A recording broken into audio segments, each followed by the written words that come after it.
One of the things I love about great leaders is that they have two characteristics which fascinate me and inspire me. The first characteristic is the characteristic of humility. Great leaders, inspiring leaders, are humble enough to really understand themselves. The second leadership trait I love is courage. Great leaders have courage.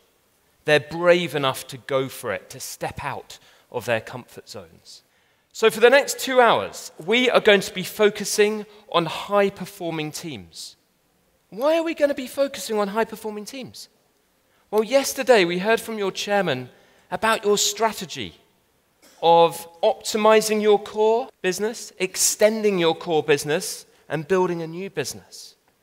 And high-performing teams will be one of the most critical elements of you achieving that strategy.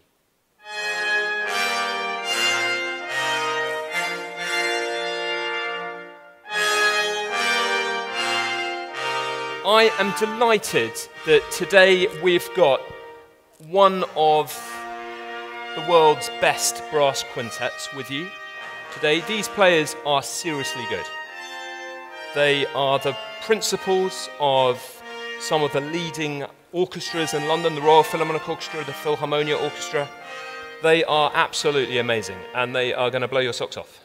We want you to research this high-performing team and think, what insights are you getting from how they do it, which you then can apply back in your workplace. But I want more for you from today. I want you to know what it is you're wanting to learn.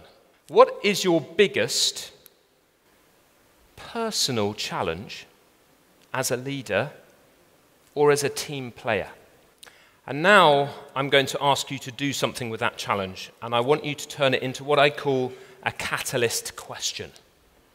This is the key question which will act as a catalyst for you to move forward. And the process that we're going to follow is we are going to immerse ourselves in the music, and you are going to make very close observations about what you are looking at, what you're seeing, what you're hearing, and what you're thinking about. We're going to then start helping you make the connections back to DP World. The observation was that the role that Jason played was he played a very observing role because he had to watch the others. Okay. It's the timing of he was coming in. The other is he has a different sheet of music than the others, and he has to then listen to where they are at that piece of time for him to come in and out as he played. There's a lot of multitasking. They were using their hands, they were using their eye contact, and then they were listening, so all of this in synchronization. They obviously practice this hundreds and hundreds of hours. The music is the natural thing. It's the actual execution of the instrument. Yeah, that's very good. The hard part. I need 2 more volunteers to come up, and I want you to notice what differences you are hearing as you walk around, and I want you to notice what you're seeing as well.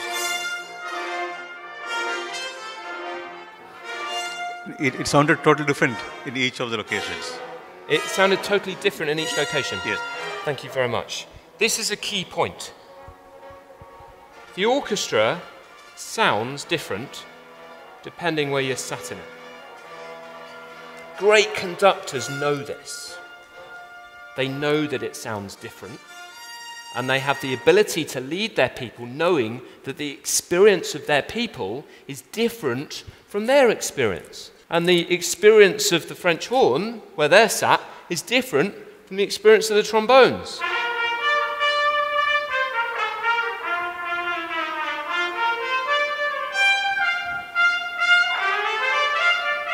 So James has the big moment in that piece. Yeah. Would you kind of like that big moment? To be honest, I'd much rather have a supporting role and watch someone that I admire and, you know, and hear someone perform like that. So I'd much rather the 4 of us can play a supporting role in what he's doing.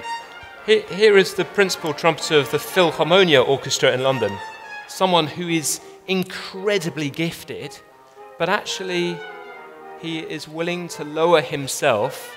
That is what humility is about.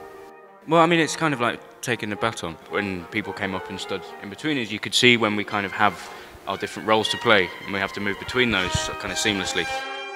Amazing grace for the whole four of them to have grace for James as he leads and inspires. What are you going to take away and how are you going to apply it in your space? A few things. The most important man in the team is not necessarily the leader. That sometimes you have to see who is the best for this situation and give him the responsibility. Thank you very much for that insight. And if I may, one more, the leader doesn't play the most complex instrument. To perform together correctly, it's a painful process sometimes. It will require a lot of feedback, a lot of adjustments. People might not be happy, people will be happy. But at the end, the result is shown in a magnificent product that is bringing joy to everybody. But there's a lot of effort that was done behind this. Lovely, great, thank you. I love that point about the amount of effort behind it. We haven't even talked about how long these guys practice for. One challenge I have for any business is how do you practice? Thank you very much to Superbrass. Absolutely privileged to be with you today. Thank you so much. I wish you well as you move off and back to your businesses and really transform your teams to be a high-performing team, even more high-performing team, such as this team here. Thank you very much indeed.